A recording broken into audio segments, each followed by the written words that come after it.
गुरुमा, आप ऋषिकेश से आती हैं। ऋषिकेश के बारे में मैंने बहुत सुना है कि बहुत सारे गुरुओं का भी ऐसा एक्सपीरियंस रहा है कि एक कॉलिंग है वहाँ पर, कि आपको अगर आपके लाइफ का पर्पस नहीं पता है और आप उस जोन में ही जैसे ही प्रवेश करते हैं, एक कॉलिंग आती है कहीं से। जिन लोगों को आई भी है, लोगों ने अपने एक्सपीरियंसेस भी शेयर करें, तो ऐसा क्यों होता है? क्या वहाँ कोई डिवाइन फोर्स है, डिवाइन एनर्जी है कि उस जोन में एंटर करते ही आप बिल्कुल अलग महसूस करते हो? होता है, बिल्कुल होता है। हमने खुद एक्सपीरियंस किया है और बहुत लोगों को भी देखते हैं हम, उनके एक्सपीरियंसेस भी सुनते हैं। Actually the collective energy of Rishikesh is very vibrant, it's of a very high frequency, very high frequency for numerous reasons. Physical reason ये है कि गंगा जी हैं वहाँ। Ganga ji is the mother of our civilisation. हमारी सिविलाइजेशन ग्रो करी है गंगा जी के आसपास। और one reason is her vibratory force, because she vibrates at a very high frequency and her influence is there in the whole area. दूसरा कि बहुत तप हुआ है वहाँ, ऋषि मुनियों ने बहुत तप किया है हज़ारों वर्षों से, कई वर्षों से। आप अगर बद्रीनाथ जाती हैं और आप जहाँ सरस्वती नदी का where you see the flow of Saraswati, she is not there now, it's just a pathway. But if you sit there जहाँ ऋग्वेद की composition हुई है, अगर आप वहाँ पे बैठे हैं, आज भी आपको मंत्रोच्चारण सुनाई देते हैं, वहाँ गूंजते हैं। आप आंखें बंद करके बैठिए तो आपको ऐसा लगेगा हर पत्थर में से मंत्रास की आवाज़ आ रही है। वो सारा एटमॉस्फेयर ऐसा लगता है कि यहाँ कोई गुरु, किसी गुरुकुल में बैठे हैं हम। ऐसे लगता है कि the mantras are pulsating. And so it is with Rishikesh. Rishikesh में भी हम जब गंगा जी के किनारे बैठते हैं तो हमें ऐसे लगता है, हमने महसूस किया है इस चीज़ को, एक्सपीरियंस किया है कि हम किसी और काल में चले गए हैं। हम इस प्रेजेंट टाइमलाइन में नहीं हैं, हम किसी और काल में चले गए हैं। कभी कभी ऐसा लगता है जैसे हम प्राचीन किसी एरा में चले गए हैं। ट्रांसेंडेंस होती है बहुत जल्दी वहाँ पे, इसी लोगों को ध्यान भी लगता है बड़ी जल्दी। माइंड से जो ट्रांसेंड होना होता है आपको हायर लेवल में, मेडिटेशन में जाने के लिए, वो बड़ा सरलता से होता है गंगा जी के किनारे।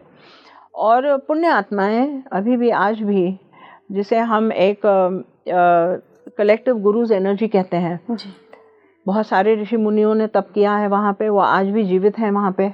पत्थरों में बसे हुए हैं, पहाड़ों में बसे हुए हैं, हर पेड़ पौधों के साथ आप उनका कनेक्शन बना हुआ है। कोई साधक अगर जिज्ञासु आता है वहाँ पे और बैठ जाता है तो उसकी मदद करने के लिए हजारों पहुँच जाते हैं। उसके मन को शांत करने के लिए, उसके सवालों के जवाब देने के लिए हजारों शक्तियाँ पहुँच जाती हैं। बहुत सारी शक्तियाँ हैं वहाँ पे unseen.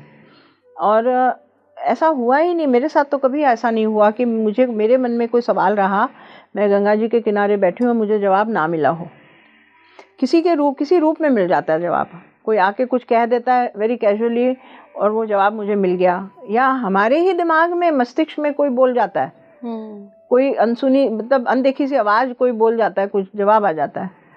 So it's a very powerful place, it's a very powerful place, a place where a person can really get in touch with his original self, true self. हमारा जो अहंकारी स्वरूप होता है, अहंकार स्वरूप होता है, वो बहुत शांत हो जाता है वहाँ पे। और सच्चा स्वरूप जो होता है अंदर का, सुच्चा, वो बाहर निकल के आता है। इसीलिए कई बार आप देखते हैं साधक होते हैं, वो रोते हैं बैठ के गंगा जी के किनारे, आंसू आते हैं। क्यों आ रहे हैं आंसू? कोई स्पेसिफिक रीज़न नहीं है। They are teary, you know, and they feel that something is happening inside. There's a churning happening inside. अब उस जर्नी को डिफाइन नहीं कर सकते आप। कोई साइकोलॉजिकल डिसऑर्डर है आपको, कोई डिप्रेशन है, नहीं, कुछ नहीं है। बिल्कुल। गुरुमा, ऐसा भी होता है कभी कभी जब हम ऐसी जगहों पे, ऐसे दिव्य स्थलों पर जाते हैं तो वहाँ तो हमें उस टाइम बहुत स्पिरिचुअल महसूस होता है, एनर्जी फ्लो पड़ जाता है बॉडी में, बहुत डिवाइन एक्सपीरियंसेस होने लगते हैं। लेकिन जैसे ही हम वहाँ से अपने नॉर्मल रूटीन में वापस आते हैं, और ये मेरी नहीं, बहुत लोगों की समस्या होगी, सवाल होगा, तो back to normal, back to zero, मतलब जहाँ जाकर हमने महसूस किया कि यहाँ से एक स्पिरिचुअल जर्नी शुरू हो सकती है, लेकिन जैसे ही अपने रूटीन में वापस आए वैसे ही हम सब भूल जाते हैं। ये गैप क्यों आता है और इस गैप को हम ब्रिज कैसे करें? इसका सबसे the reason is that when you come back into your normal life, वापस आप अपनी दुनिया में आ गए, तो आपने अपना अहंकार सामने रख लिया फिर, वहाँ पे अहंकार सोया हुआ था, कम से कम डाइल्यूटेड था, समर्पण था, है ना, श्रद्धा थी, आस्था थी, और एक तरह की उम्मीद थी, एक तरह की होप थी जब आप वहाँ बैठे थे। अब आप वापस आ गए, फिर कर्ता बन गए। वहाँ आप कर्ता नहीं थे, आप समर्पण में थे, आप रिसीविंग एंड पे थे। वहाँ आपको कुछ एक पावर कुछ दे रही है, तो आप समर्पण में थे, आप बिल्कुल सरेंडर थे। जब आप वापस आ गए, फिर आप कर्ता मोड में आ गए। मैं कर रहा हूँ, हाँ मैं कर रहा हूँ, मुझे प्लान करना है, मुझे ये करना है। अब कर्ता मोड में तो आपका अहंकार सामने होता है ड्राइविंग सीट पे, सरेंडर्ड मोड में प्रभु चलाता है गाड़ी, और कर्ता मोड में ईगो चलाता है गाड़ी। अब वो ईगो तो थका हारा फिर वापस उस ट्यून में आता है। सो आपको करना क्या चाहिए, आपका सवाल था, आपको करना क्या चाहिए? आपको करना ये चाहिए कि वो जो क्षण है उस क्षण को भुलाना नहीं चाहिए आपको। Gather the memories of that and bring with you in your bag and connect to that those moments when you come back every day.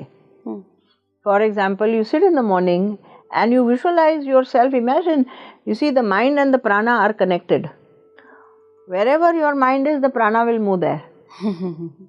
मन और प्राण कनेक्टेड होते हैं, they are in a wedlock. आपका मन जहाँ लगेगा प्राण वहाँ जाते हैं। तो आप आंख बंद करिए और इमेजिन करिए कि मैं गंगा जी के पास बैठा हूँ और मैं ये सरेंडर्ड मोड में, आज माँ मुझे सारी एनर्जी दो, आज मुझे ऑफिस जाना है, मुझे काम करना है, मेरे ये डीलिंग्स होने हैं। ये सरेंडर्ड मोड में एक उपासना की विधि बनाइए। वाह, एक उपासना की विधि आपने अगर रोज सुबह कर ली तो गंगा जी कहाँ दूर है, गंगा जी तो आपके हृदय में बह रही है। करेक्ट है ना? ऋषिकेश तो आपके मन में है।